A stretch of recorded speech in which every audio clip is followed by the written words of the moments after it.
Y ahora sí empezamos oficialmente el programa de Fundación ASIR transmitiendo lo más valioso de México. Gracias por estar con nosotros y recuerda que este programa también lo puedes escuchar y lo puedes ver a través de iHeartRadio y en nuestra página de Fundación ASIR www.fundacionasir.org.mx. El programa especial que les habíamos prometido con un hombre que si alineáramos todos los reconocimientos que ha tenido, pues la Avenida de los Insurgentes nos queda chiquita, doctor Eduardo Matos Moctezuma. Sí, hay que aumentarle un poco más. Hay que aumentarle un poquito más, sí. ¿no? Porque va desde el sur hasta Laredo, ¿no? Entonces yo creo que, ¿no? Por ahí. Y además el doctor Matos es consejero del Comité del Área de Patrimonio Histórico y Cultural de Fundación ASIR aquí en México. Doctor, gracias por regalarnos un ratito de su tiempo y además felicidades por su cumpleaños, sus ¿cuántos? 20 y tantos años, ¿no? Sí, unos pocos. Unos poquitos. Sí. Acaba de regresar el doctor Matos de la FIL de Guadalajara de presentar un nuevo libro. Este es sobre el 80º aniversario del Instituto Nacional de Antropología e Historia. Doctor. Sí, son los 80 años del Instituto de Antropología y entonces presentamos este libro que está muy bien editado, inclusive ganó algún premio y bueno, fue muy emotivo porque estaba el director del INA, Diego Prieto, y lo presentamos entre varios antropólogos que habíamos escrito inclusive en este libro. Y da una imagen, fíjate que a mí me sorprendió cuando salió el libro, porque realmente los alcances del INA en 80 años son sorprendentes en lingüística, en etnología, antropología social, arqueología, antropología física, se da un panorama realmente que impresiona toda la labor que el INA ha dado en esos 80 años, ¿no? En esa retrospectiva, ¿cuál es el momento más extraordinario que puede usted recordar del INA? Bueno, cuando ingresé al INA, eso fue, imagínate, hace casi 60 años. Sí. Que ingresé al INA. O sea, llevaba 20 años el INA. Sí. Entonces, entré como con una plaza que se llamaba practicante en ciencias histórico-geográficas con 750 pesos al mes. Pero bueno, ya pertenecía uno a la institución y a partir de ahí, pues, imagínate, salidas al campo, a excavar con mis maestros primero, después ya solo con mis colaboradores, en fin. No, muy interesante. A lo largo de todos esos años, pues claro, han pasado muchas cosas y finalmente, fíjate, en el año 2000, junto con otros 10 colegas de todas las especialidades del INA, inclusive algunos maestros míos, nos nombraron eméritos del Instituto de Antropología. Entonces fue un momento muy satisfactorio y pues ahí sigue la institución adelante, ¿verdad? ¿Cuál es el presente del INA y hacia dónde va el INA, doctor? Ya que estamos ya en bueno, tema. Pues tiene a su cargo, imagínate, pues prácticamente todo el patrimonio arqueológico, las zonas arqueológicas, por eso le digo. Los monumentos coloniales, los monumentos históricos, y además tiene por ley que hacer conservación, investigación y difusión. Y yo creo que ha cumplido cabalmente con todas esas normas, ¿no? Entonces, ¿hacia dónde va? Bueno, pues esperemos que tenga un buen presupuesto para que siga ejerciendo sus funciones de defensa del patrimonio y sobre todo esta cosa de la investigación que es tan importante, ¿no? Y es donde a lo mejor en México probablemente sería, como le llaman ahora, un área de oportunidad de investigación científica y tecnológica, y en este caso, en este campo, México estando a la vanguardia dentro de la arqueología, dentro de la antropología, dentro de las áreas que usted maneja muy bien, doctor.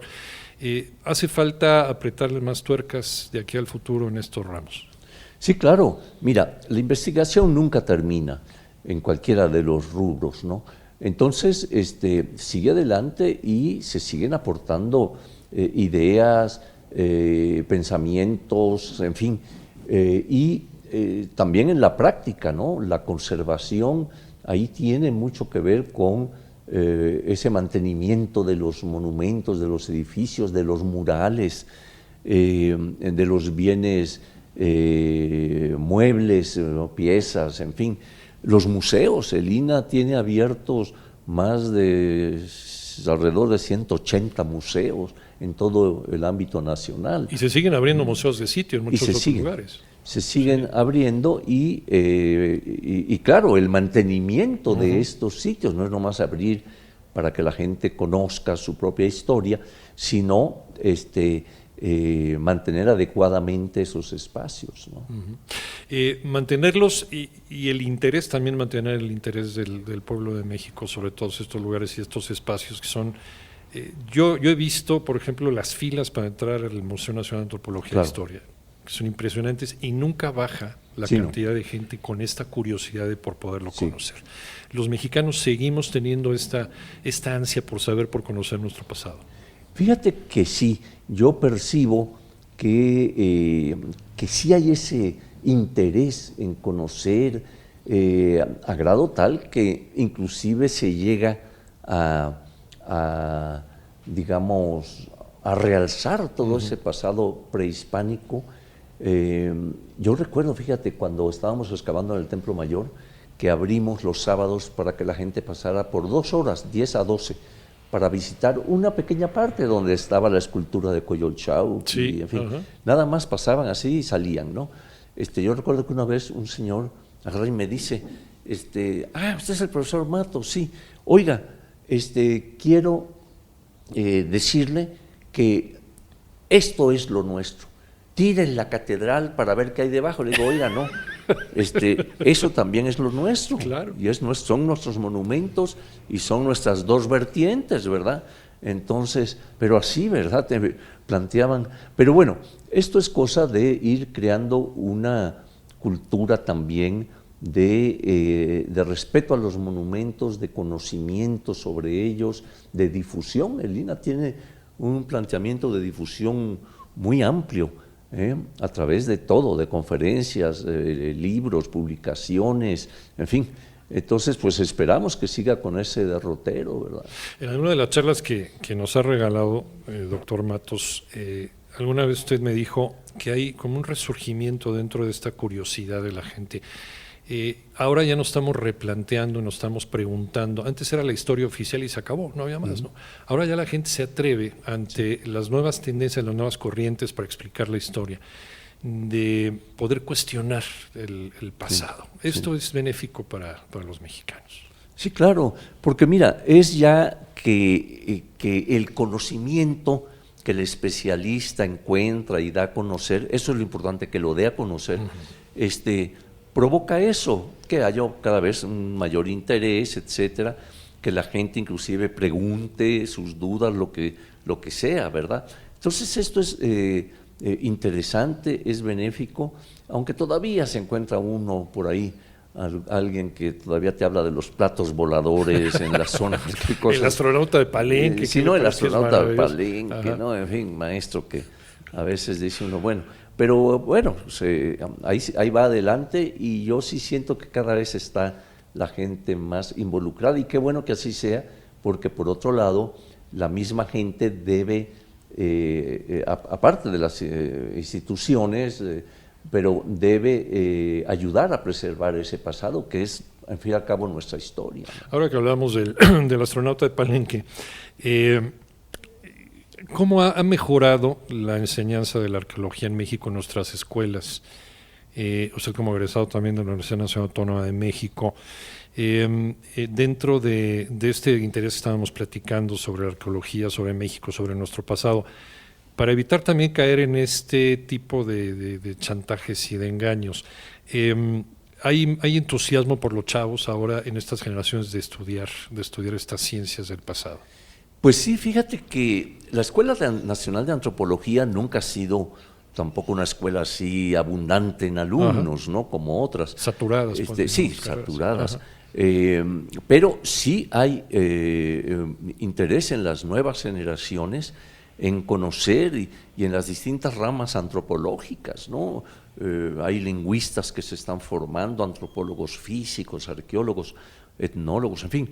etnohistoriadores, o sea, que sí se ve un interés, y como siempre ocurre, quizá en todas las escuelas superiores, hay un grupo más, más dedicado, más entusiasta. Y otros pues ya un poquito más calmadones, pero en general las generaciones han venido saliendo. Yo lo veo en el Templo Mayor, donde hay jóvenes arqueólogos que acaban de publicar un libro que presentamos también en la FIL de Guadalajara, en donde escriben, creo que son más de 39 artículos, y la mayoría son de arqueólogos muy jóvenes. Estoy hablando de gentes de menos de 30 años algunos, ¿no? Pero muy preparados, ¿no?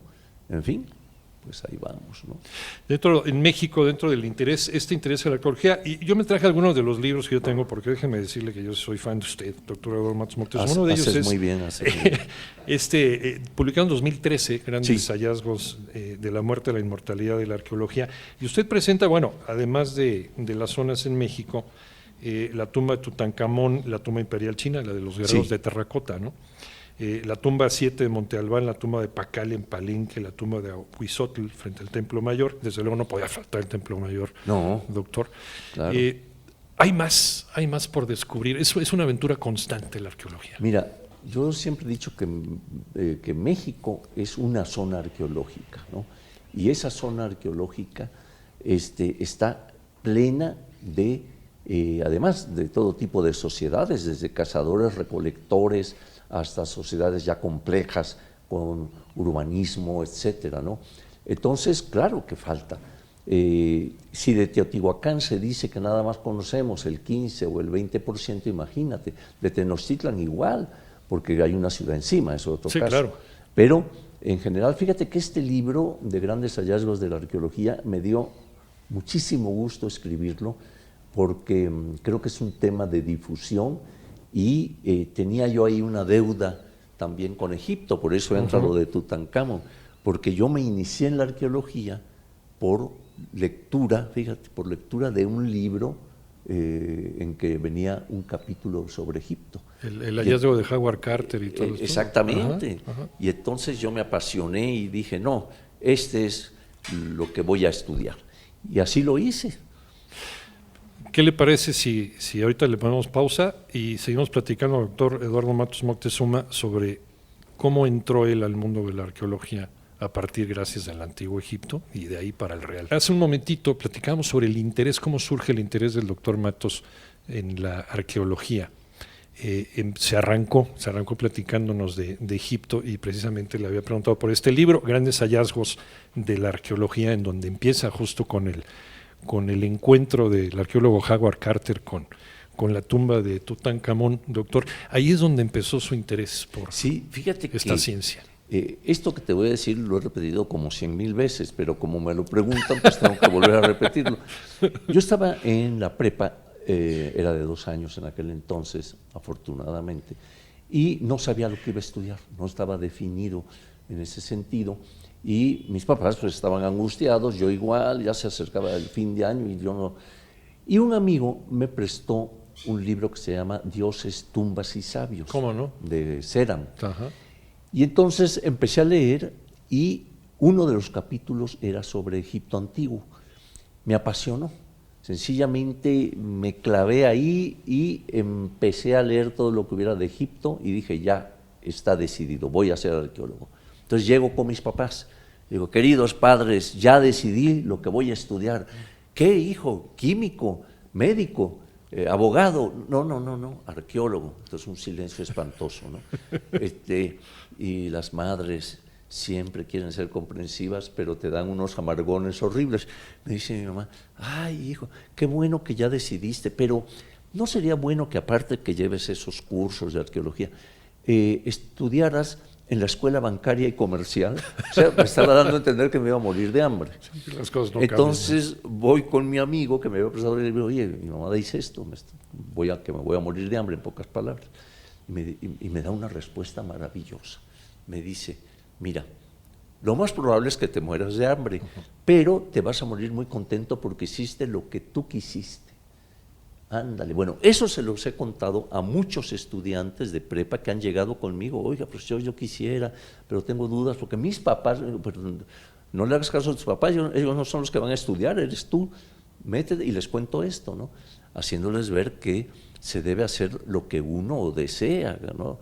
Y no ser infeliz teniendo otras carreras que a lo mejor te dejan mucho dinero, ¿no?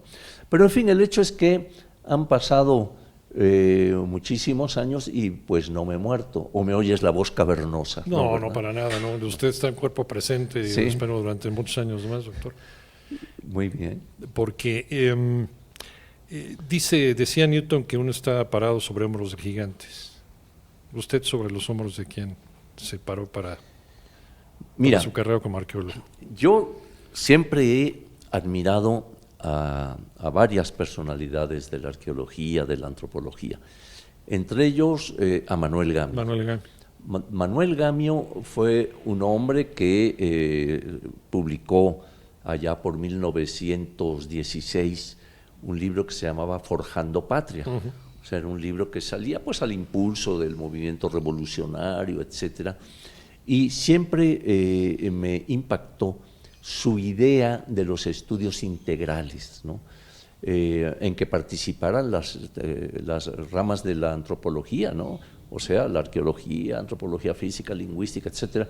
Y él lo hizo, pudo realizarlo en la población del Valle de Teotihuacán. Son 3 tomos que hizo estudiando en Teotihuacán, ¿no? Prehispánico, colonial y moderno. O sea, invitó para eso a una serie de especialistas. Entonces, creo que fue una obra que luego recibió más de 100 comentarios internacionales sobre la misma, ¿no? Y después, claro, mis maestros, ya que ya me formaron, ¿verdad? Como José Luis Lorenzo, como Román Piñachán, como Pedro Bosch Impera, también Bárbaro Dahlgren, o sea, una serie de profesores, casi todos ellos ya fallecidos, pero que habían aportado de una u otra manera también su conocimiento a la arqueología, a la antropología física, en fin, ¿no? Entonces, pues todos ellos me formaron y ya finalmente pues ya fui saliendo adelante y ya me tocó a mí empezar a formar otras generaciones, ¿no? Pero bueno, así fue esto. En este de grandes hallazgos usted da una definición de Manuel Gamio sobre la arqueología, incluso dentro del estilo humorístico del maestro Manuel Gamio. Sí. ¿Ha cambiado esa definición de arqueología? Sí, yo inclusive he planteado una ya, bueno, pienso que de mayor amplitud, haciendo ver que la arqueología actualmente no funciona por sí sola, sino que cuenta con el apoyo de otras ciencias, ¿no? La química, la geología, la biología, etcétera. Entonces, y que además el arqueólogo estudia, según lo que él se especializa, estudia desde los grandes centros urbanos hasta las pequeñas poblaciones o las cuevas donde el hombre prehistórico hacía sus instrumentos para cazar, en fin. O sea que con eso quiero dar a entender que no solo, porque a veces dicen, no, es que está encontrando piezas muy bonitas, no nos interesa, si son bonitas es un agregado, claro, pero lo que nos interesa es lo que aporta cada pieza o los contextos de piezas, ¿no? Claro. Entonces, digamos más o menos por ahí va. ¿Qué nos dice? ¿No? Es una ciencia viva, apenas hace un par de días estaba yo escuchando que se encontraron las pinturas rupestres más antiguas en la historia de la humanidad en unas cuevas en Indonesia. Sí. Entonces sigue siendo una ciencia viva, nos sigue dando sorpresas la arqueología, la antropología, ¿no? Así es. Escogí estos 2 libros y le voy a decir fue plan con Maya. Uno porque aquí hablaba de Manuel Gamio, y en Muerte al filo de obsidiana, que es para mí uno de mis favoritos, Los nahuas frente a la muerte, habla mucho usted acerca de uno de sus grandes amigos y maestros, Miguel León Portilla. Sí, cómo no. Miguel, bueno, con Miguel, digamos, pese a la diferencia de edades y todo, y de conocimiento y de todo, sin embargo, tuve una gran admiración inclusive me brindó su amistad. Y entonces esto fue muy interesante porque llegó un momento en que hacíamos diálogos, pero fíjate, tomábamos un tema, decíamos, por ejemplo, vamos a hablar de mitos mesoamericanos, ¿no? Y muy bien, nos vemos tal día y todo, pero nada de prepararlo. Oye, tú hablas del mito tal y yo hablo de... No, llegábamos ahí, por lo general yo comenzaba para presentarlo a él y empezábamos a dialogar, ¿no? Así, oye, Miguel, ¿te acuerdas el mito tal? ¿Cómo crees que se interpreta tal cosa? Ah, no, y entonces Miguel, con una sabiduría profunda, se lanzaba, ¿verdad?, a darnos su conocimiento, y luego también me preguntaba, en fin, íbamos dialogando, pero, digamos, sin preparación previa, y por lo general salían muy bien, y lo hicimos en la Universidad San Nicolás de Hidalgo, en Morelia, en la Universidad del Estado de México, en el Colegio Nacional, en el Museo de Antropología. O sea, fueron varios diálogos que tuvimos y que realmente la gente estaba muy contenta porque se veía la naturalidad, ¿no?, de estar platicando. Y él era un hombre muy humorista, yo también, entonces de repente sacaba algunas cosas, en fin. Entonces, realmente el público, digamos, a través de estos diálogos, pues yo espero que haya conocido aspectos diversos de nuestra historia. ¿Cuáles han sido los grandes hitos de la arqueología mexicana? Por ejemplo, hay un antes y un después de el hallazgo del Templo Mayor de la Coyolxauhqui, o un antes y un después de que en el siglo XVIII se encontrara la Piedra del Sol. En fin, ¿cuáles son estos grandes hitos para nuestra arqueología? O las empresas chicleras que encontraron las pirámides en el sureste, ¿no? Sí, claro. Bueno, ha habido muchos, desde, como tú dices, desde el siglo, digamos, XVI, en que estos vestigios empiezan a ser destruidos por la imposición de un nuevo pensamiento, una nueva religión, etcétera. Pero ya desde ese momento llama la atención, ¿no? Y lo relata así Bernal Díaz del Castillo o Fray Diego de Landa, en fin. Pero yo diría que ya formalmente el hallazgo, yo siempre lo he comentado y me ha causado polémicas con otros colegas, ¿no?, que en un momento dado el hallazgo de la Coatlicue y de la Piedra del Sol en el hoy Zócalo capitalino, en 1790, imagínate, finales del siglo XVIII, fue un momento muy, muy importante, porque primero se hacen en la colonia, que al principio, en el siglo XVI, había empezado, como dijimos, a destruir estos monumentos.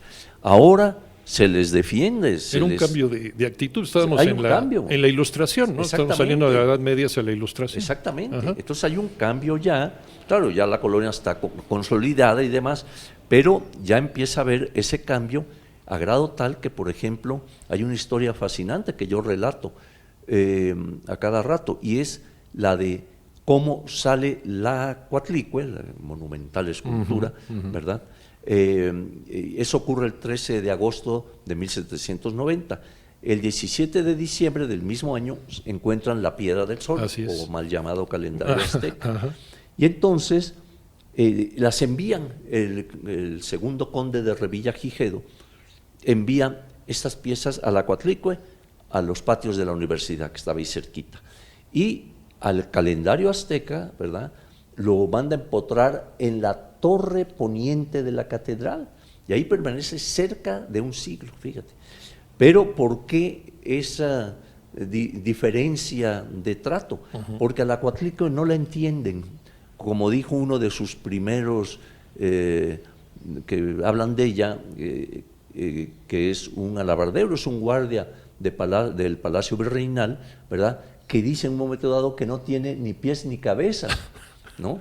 Y tiene razón, sí, claro. Cabeza no tiene porque está decapitada, y las dos serpientes son chorros de sangre que se encuentran y dan un rostro, pero está decapitada. Y de por pies tiene unas enormes garras de águila, ¿verdad? Entonces, no la entienden, la mandan a los patios de la universidad, la preservan, que esto es importante, y la otra pues queda allí a la vista pública en la catedral. Ocurre que en un momento dado empieza la gente del pueblo a ir a ver al Acuatlicue. No se señala que fueran a ver el calendario azteca, sino que van a ver al Acuatlicue, y dice un fraile que van con cirios encendidos y se postran en el suelo en honor de la diosa. ¿Qué sería una memoria genética o algo así? Yo creo que puede haber habido algo de, porque todavía ocurre hoy en día, cuando aparece alguna pieza importante en algún pueblo, a veces le ponen guirnaldas y sus veladoras. Dentro de este sincretismo, la Virgen de Guadalupe y Tonanzi, ¿no? Nada más. Ajá. Entonces, el hecho es que los frailes maestros de la universidad, de la Real y Pontificia, la mandan a enterrar, porque dicen que a lo mejor va a renacer un nuevo culto idolátrico. La entierran ahí en los patios. Entonces resulta que Humboldt, 1803, llega a México y como sabio, pues quiere conocer de las dos piezas, ha leído el libro de León y Gama, que allá hablaba de ellas y demás, y entonces estudia la Piedra del Sol, que está empotrada ahí a la vista pública, en fin, y va a ver, o quiere ver al Acuatlicue, y le dicen los frailes, no, pues es que está enterrada, ¿no? Pero ¿y por qué la enterraron? Por no oponerla a la juventud mexicana, ¿no? Entonces, en realidad, yo pienso que ya en aquellos momentos, 1803, ya estaba soplando aires independentistas. Sí, claro. Ya venían de Francia las lecturas y de Estados Unidos. La cosa. Y entonces, querían, fíjate, no van a ver a la que los españoles han reconocido, que es el calendario. Ahorita te explico por qué lo empotraron ahí. Sino a la negada, como yo he dicho, a la piedra negada que ocultan, que quieren taparla. Entonces Humboldt, como buen sabio, acude a un obispo que estaba de paso aquí en la Ciudad de México, el obispo Feliciano Marín, y le dice, oiga, yo quiero estudiar, pero la tienen enterrada los frailes. No, vamos a ver.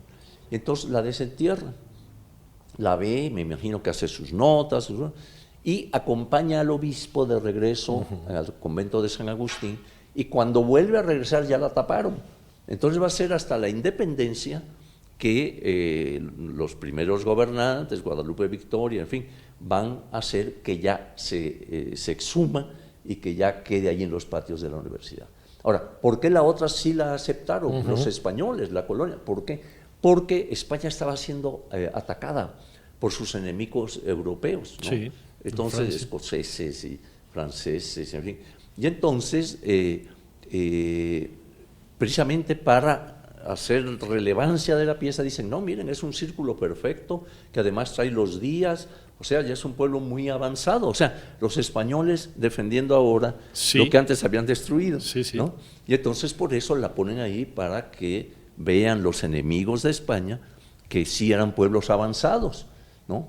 Pero en fin, bueno, así se dio ese asunto, ¿no? El hecho de preservar los vestigios arqueológicos puede ser un síntoma de unidad en un país. Entonces, por lo que pasaba ahí en ese finales del siglo XVIII, cuando en lugar de destruirlo, los cuidaron, los guardaron, ahí es donde se empieza a tener, cuando están soplando, como dice usted, estos vientos del cambio, empieza a formarse un sentido de identidad nacional. Fíjate que sí, yo he también escrito sobre un tema que yo creo que es muy interesante. O sea, no está muy fumada mi teoría. No, eres un sabio. No, ¿qué pasó, doctor? Que empieza a formarse, pero fíjate una cosa, que por lo general la gente no reflexiona en esto que voy a decir.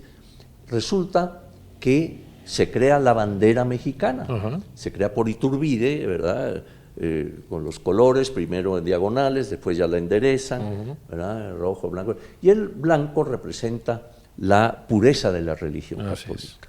Bueno, sin embargo, lo que queda en el centro de la bandera es el símbolo aparentemente pagano de Tenochtitlan, el águila sobre el nopal, es el símbolo de la ciudad Tenochtitlan. Una leyenda. ¿Te das cuenta? Entonces queda ahí plasmado. ¿Por qué? Porque hay necesidad de la naciente república, ¿verdad?, por unir el cordón umbilical con el México antiguo, ¿verdad? y negando la colonia, ¿no? Entonces tratan de unirse con aquellos pueblos que inclusive en Chilpancingo, Morelos lee el documento en que alaba a Moctezuma, a Cuauhtémoc, a Calzónzin, etcétera, etcétera, ¿verdad? Haciendo ver algo de que era una gran nación, cuando en realidad estaban muy peleados entre ellos, pero sí. Bueno, el hecho es que lo que queda plasmado ahí es el símbolo Tenochca, fíjate. Regresando al maestro Miguel León Portilla, él nos dio una nueva perspectiva para formar una identidad nacional, ¿no? Sí. No somos ni indígenas ni europeos, somos mexicanos. ¿Cómo empezar, de acuerdo con la arqueología, cómo nos ayuda la arqueología a poder reafirmar este tipo de ideas nacionalistas, doctor? Bueno, precisamente a través de de los trabajos de excavación con técnicas muy sofisticadas, porque a veces se piensa también que la arqueología es llegar con un pico y una pala y aventar para arriba. Un pincelito. El pincelito o a tener un cuidado extremo. Entonces creo que precisamente esos vestigios han hecho que se considere a 6 grandes civilizaciones del mundo a nivel general, ¿no? Que son la egipcia, claro, la mesopotámica, China, una parte de India, luego en América los Andes con los incas y todas estas sociedades, y Mesoamérica. Entonces, ¿eso cómo se da? Pues a través del conocimiento de estos vestigios y que van pues provocando en la gente y considerarlos como parte de su historia, ¿no? Y eso es lo importante, ¿no? Templo Mayor, ya nos decía usted en alguna ocasión que para poder conocer verdaderamente y tenerlo afuera, pues habría que quitar catedral, habría que quitar Palacio Nacional. ¿Hasta dónde va a llegar el proyecto Templo Mayor, doctor? No, hay que tener mucho respeto también por la parte colonial. Así es, pues parte de la historia también, sí. Desde luego. Entonces, también ha corrido una idea falsa de que para excavar se quitaron edificios coloniales, lo cual no es cierto. No, nunca se tocó nada de eso. Perfectamente, la mayoría eran edificios de los años 30, 40 del siglo XX, ¿no? Pero en fin, la ignorancia de muchas personas, no, es que quitaron lo colonial para excavar lo prehispánico, no es cierto. Y hay actas y todo porque se formó una comisión, principalmente formada por arquitectos, entonces que dictaminaban de qué época era el edificio y demás, y conforme a eso se quitaba y se llevaba a cabo la excavación. Entonces, pues sí, fueron años. Fíjate que ahora el proyecto lleva ya, el próximo año son 42 años del proyecto Templo Mayor, con algo que siempre me agrada decir es que es de los proyectos que más ha publicado, desde una reseña hasta libros científicos, de divulgación, artículos en una cantidad tremenda, guiones, catálogos, guías, etcétera. Son más de 1.250 fichas bibliográficas, ¿no? Entonces, la gran mayoría escritas por especialistas, ¿no? Entonces, pues esto nos da ese parámetro de lo que ha dado Templo Mayor, y que yo también comento que a través de estos trabajos de mis colegas y ahorita de las nuevas generaciones de arqueólogos que están allí, con Leonardo López Luján, con Raúl Barrera, etcétera, pues le han dado un nuevo rostro al mexica, ¿no? Entonces, pues ahí sigue adelante y se siguen encontrando cosas, pero estamos también acotados, aprovechamos que se vaya a hacer una hora eso para excavar y ya luego ver y documentar todo lo que sale para ya luego, si es necesario, pues que se haga esa obra o no, depende del tipo de hallazgo, ¿no? Entonces, pues ahora sí que la mata sigue dando. Sí, humanamente es difícil a veces también el penetrar algunos de los secretos de estos lugares, también por lo que usted nos dice, pero echando al mano de la tecnología, como los drones y como todos estos pequeños robots que ahora pueden entrar por abajo de la pirámide del Sol y de la Luna en Teotihuacán, que es una maravilla, ¿no? Que nos han redescubierto y nos han mostrado cosas que antes eran un misterio. Exacto. Que hubiera sido imposible saberlo. Exacto, doctor, ¿no? Sí. Entonces se cuenta, después de, imagínate, de 4 décadas, yo he visto el cambio de esa tecnología arqueológica en Templo Mayor, ¿no? Yo siempre refiero el caso de que en aquella época, cuando empezamos, usábamos lo que se llama una plancheta, Ajá. que era una cosa, era como un teodolito, ¿verdad? Eso ya es de museo. Sí. Actualmente ya usan que la 3D y la 4, iba a decir la 4T, pero no. Entonces, en fin, no. El hecho es que así ha habido una revolución, y también en las cosas de fechamiento y de análisis, por ejemplo, de colores, de son pigmentos, más exactas. Son más exactas, más precisas, ¿no? Entonces, pues...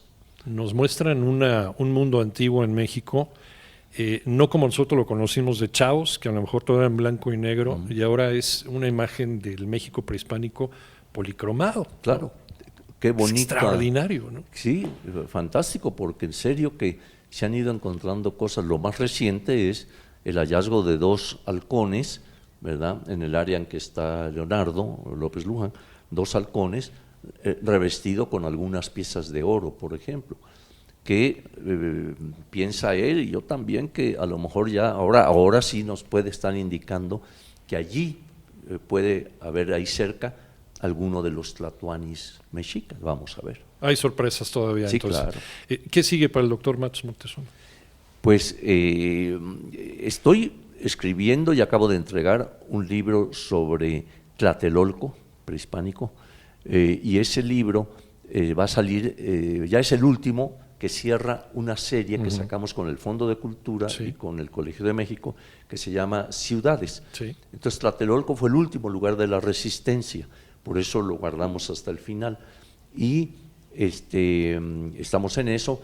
Luego, ahorita estoy escribiendo sobre la cuestión de la conquista, 1519, cuando llegan, y hasta 1521, y constantemente, porque tengo una columna en Arqueología Mexicana, esta revista que es formidable, y en la cual pues saco mi anecdotario arqueológico, ¿verdad? Y a ellos mismos me han publicado un libro que reúne mi anterior columna, que se llama Mentiras y Verdades en la Arqueología Mexicana.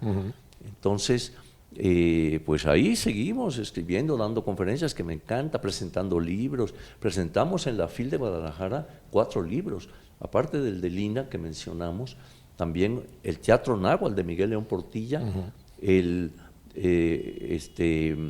uno pequeño del Seminario de Cultura Mexicana, de Arqueología, y otro de Arquitectura, de una colección de ellos, y ¿cuál fue? El del pie del Templo Mayor, que muy amables me lo dedican a mí, los arqueólogos. Entonces, en fin, que ahí seguimos. Hay Matos Moctezuma para rato. Sí, no, espero. No, pues claro que sí, y si usted nos invita a platicar de cada uno de sus libros, nosotros más que encantados. No, pero cuando quieras abrimos ya. Perfecto, doctor Eduardo Matos Moctezuma, muchas gracias por permitirnos entrar aquí y platicar acerca de usted, de su obra y del futuro de la arqueología mexicana, que es vastísimo, una de las ciencias más vivas, finalmente, ¿no? Sí. Parece contradicción, pero no. Más vivas porque encuentra lo muerto. Así es. O supuestamente muerto. Y una de sus frases de que el mexicano no le rinde culto a la muerte, sino a la vida a través de la muerte. Exacto. Eso lo dijo el doctor Matos, yo no fui. Sí. Correcto. Gracias, doctor. Gracias. Muchas gracias por la charla. Transmitiendo lo más valioso de México, es el programa de Fundación ASIR, y gracias a ti, el más importante, que nos hace el favor de vernos y escucharnos. Seguimos.